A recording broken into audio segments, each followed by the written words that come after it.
It was very quick. Having spoken to Bob about the famine in Ethiopia and agreeing to help, he already had a kind of thumbnail sketch of a song done.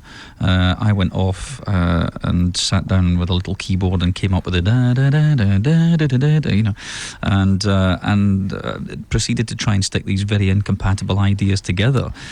So it was a bit of a slog doing it, I have to say, because every time Bob sang his bit, it was different. The words were different, the melody was different, the chords were different. You know, that's Bob, absolutely.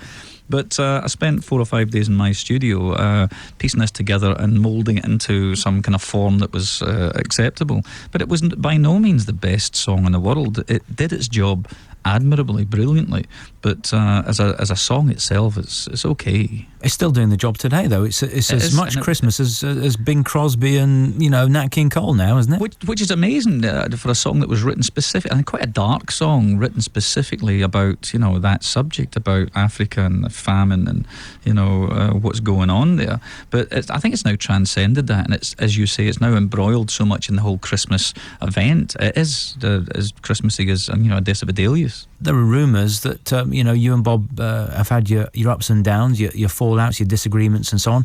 He did effectively take a lot of the glory away from you on Band Aid and so on, didn't he?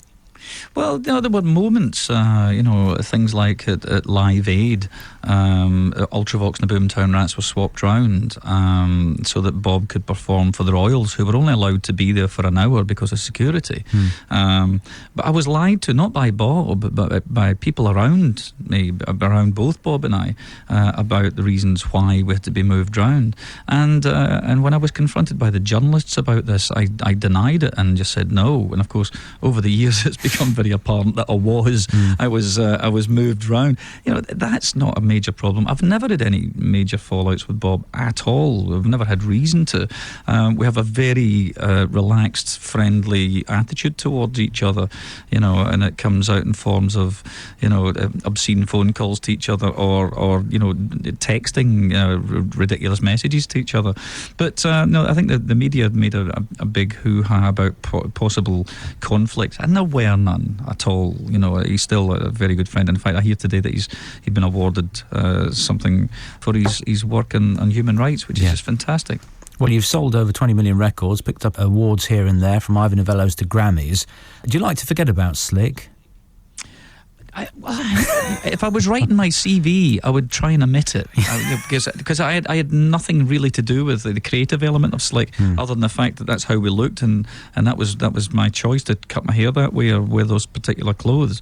But in reality, if it hadn't been for Slik, I'd never have joined the Rich Kids, therefore never put together Visage, therefore never have joined Ultravox, therefore never have done Band Aid, therefore not have been here sitting talking to you now. No. So I can't really go back and try and erase it. There were some really good bits about it.